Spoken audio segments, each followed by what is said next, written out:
Hello everyone, welcome to Digital Communication Tutorials. In this video, I am going to take up the second numerical on Gram-Schmidt Orthogonalisation. Let me read out the question first. Two functions s1 of t and s2 of t are given in figure below. The interval is t varying from 0 to capital T seconds. Using Gram-Schmidt procedure, express these functions in terms of orthonormal functions. Also, sketch phi 1 of t and phi 2 of t, which are in fact the orthonormal functions generated. Looking at s1 of t, it is a signal defined over the interval 0 to capital T and has an amplitude of a. s2 of t is defined over the interval 0 to t by 2 and has an amplitude of 2a. Let us start with the solution part. In Gram-Schmidt orthogonalization, there are two stages. In stage 1, we find the set of linearly independent signals. Let us start with that first.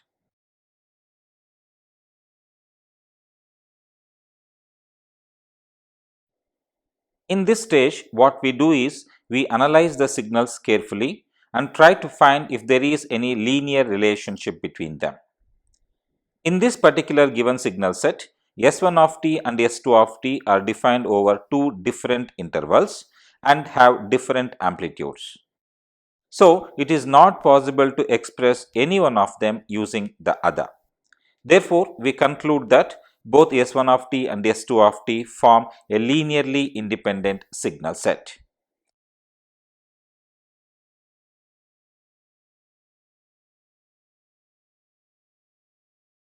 So, we conclude at the end of stage 1 that the number of basis functions required to express s1 of t and s2 of t is equal to the total number of linearly independent signals, which in this case is equal to 2.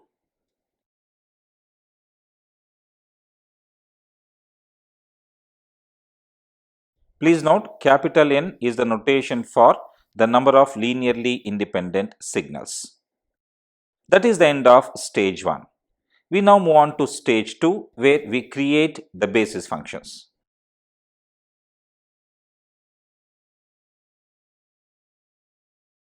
We start directly by using the equation for the very first basis function, which is always given as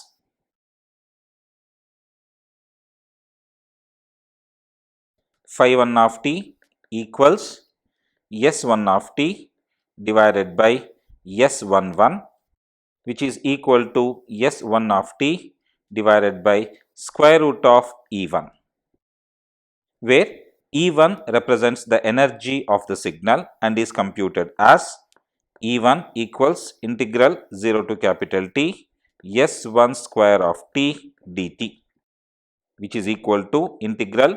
Now look at the signal, it is defined over the interval 0 to capital T. So the integral limits are 0 and capital T. The value of s1 of t over this interval is a. So I will write it is a square into dt, which will give an answer as a square capital T. Therefore, the first basis function is now given as phi 1 of t equals s1 of t divided by s11, which is equal to s1 of t divided by square root of E1. So, now we can write it as s1 of t is nothing but amplitude a divided by root of E1. So, it is square root of a square capital T. So, when I simplify this, it will become 1 divided by square root of capital T, and please note, it is very important to provide the duration over phi 1 of t. Here the integral limits are 0 to capital T, and therefore phi 1 of t is defined over the interval 0 to capital T. This is the first basis function. Let us now move on to find the second basis function. To find the second basis function, we must now create an intermediary signal, which is given as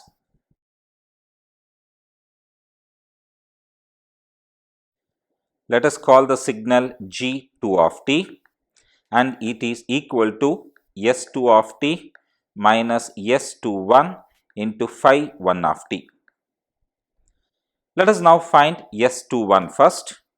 S21, which is a coefficient, is expressed using the formula integral 0 to capital T S2 of t into phi 1 of t dt.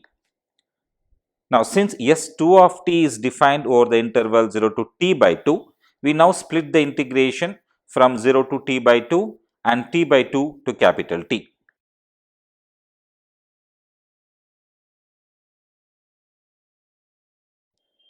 So, it will be integral 0 to t by 2.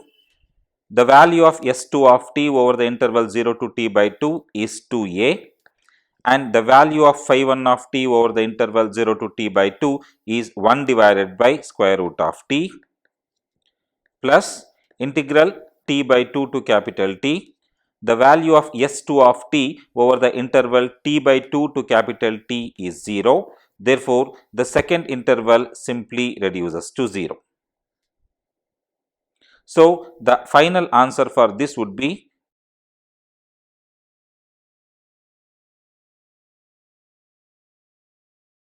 which will simplify to a root t. This is the value of the coefficient S21.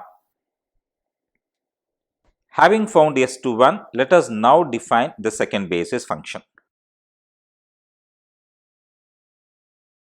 It is called phi 2 of t and is equal to g2 of t divided by square root of integral 0 to capital T g2 square of t into dt. Let us substitute what is g2 of t here. We have previously specified g2 of t, which is s2 of t minus s21 into phi 1 of t. So, when I substitute that, it will reduce to s2 of t minus s21 into phi 1 of t divided by square root of E2, where E2 is the energy of signal S2 of t minus S21 square. So, let us now find E2.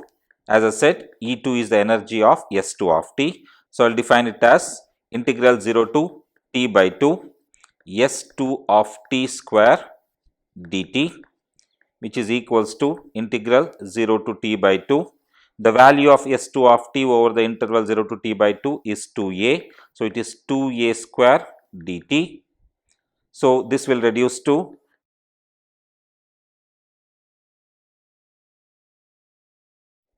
a square capital T. This is the energy of signal S2 of t. So, now let us substitute S21, which we previously computed, and E2, which we just computed, into the equation for phi 2 of t. So, phi 2 of t is equal to, I will rewrite the equation, S2 of t is given as 2a minus S21, which is a into root t, multiplied by phi 1 of t, which I will retain as it is, whole divided by square root of E2, which is 2a square capital T minus of S21 square, which is a root t whole square. Let me simplify this. This is equals to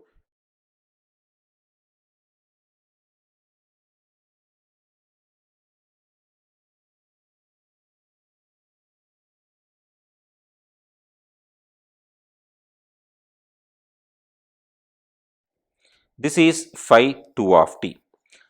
Please note, this is not the final answer because we have not substituted what is phi 1 of t. Now, the reason why I did not substitute for phi 1 of t is because of the interval differences between S1 of t and S2 of t. If you go back and check, phi 1 of t is defined over the interval 0 to capital T, whereas S2 of t is defined over the interval 0 to t by 2. So, when I write this expression, the 2a, which is the first term in the numerator, is only defined over the interval 0 to t by 2, whereas phi 1 of t is defined over the interval 0 to capital T. We have to now therefore analyze phi 2 of t for two conditions, which is over the interval 0 to t by 2 and then t by 2 to capital T. So, I will reduce that here and I'll write a two-way expression as phi 2 of t equals, I'll analyze the limits 0 less than small t less than t by 2 and t by 2 less than small t less than or equals to capital T. Let us now come back to the equation here and try to now substitute for phi 1 of t. Let us now take the interval 0 to t by 2. So, when I substitute the value of phi 1 of t over the interval 0 to t by 2, the numerator now reduces to 2a minus of a root t into 1 divided by root t. So, it will be 2a minus a whole divided by a into root t. So, it will be 1 divided by root t. Please note, this is only over the interval 0 to t by 2. Next, we substitute phi 1 of t over the interval t by 2 to capital T. But what is interesting here is the first term, which is 2a, which is the signal S2 of t, is defined only over the interval 0 to t by 2. So, the first term of the numerator, which is 2a, will reduce to 0 over the interval t by 2 to capital T. Therefore, it will be 0 minus of a root t multiplied by phi 1 of t is defined over the interval 0 to capital T and is equal to 1 by root 2. So, the numerator reduces to minus a, and then simplifying the expression, we will obtain the final answer as minus 1 divided by root t. That is how you find the second basis function. Right. Having now found both phi 1 of t and phi 2 of t, let us now plot them. Previously, we have calculated phi 1 of t, and phi 1 of t is equals to 1 divided by root t over the interval 0 to capital T. So, I will simply draw a rectangular function here of width capital T, and the value of this is 1 divided by root t. This is the diagram for phi 1 of t. Let me now move on to phi 2 of t. As per our latest equation phi 2 of t, it is defined in two values over the interval t by 2 and capital T. So, I will mark t by 2 and capital T here.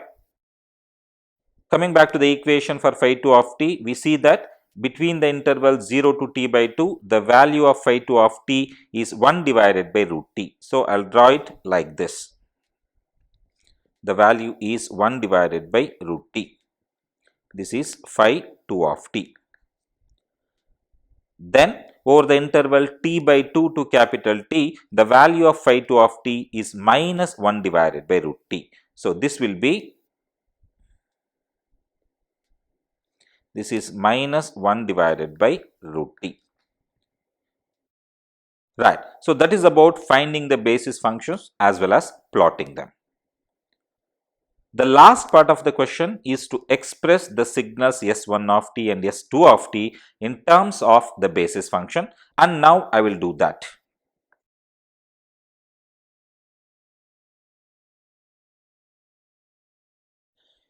Right.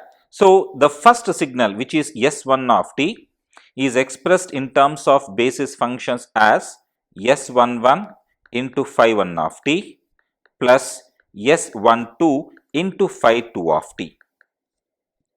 We have previously calculated S11. You can see here we have calculated energy, and square root of energy of signal 1 is equal to S11. So, S11 would be square root of a square into capital T, which is equals to a root t. We have not computed S22. However, you should note that the first signal of the linearly independent set will always have only one non-zero coefficient. In simple words, when you calculate, you will find S12 to be 0. In a very similar fashion, if I go for S2 of t, S2 of t will have only two non-zero coefficients, S21 and S22. You can extend this theory for the remaining signals if at all there are more signals. Therefore, finally, I can now write S1 of t as S11, which is a root t into phi 1 of t plus 0, which simply reduces to a root t into phi 1 of t. Please note, you should not substitute the value for phi 1, just let it be as it is. That is about S1 of t. Let us now go for S2 of t representation. S2 of t is represented as S21 into phi 1 of t plus S22 into phi 2 of t. We have already calculated phi 1 and phi 2. S21 is also calculated, but S22 is not calculated. So let us now find S22. S22 is equal to integral 0 to capital T S2 of t into phi 2 of t dt. You should note why I did not calculate S22 at the beginning, because computing S22 requires phi 2 of t as well. Now, we know that S2 of t is defined over the interval 0 to t by 2.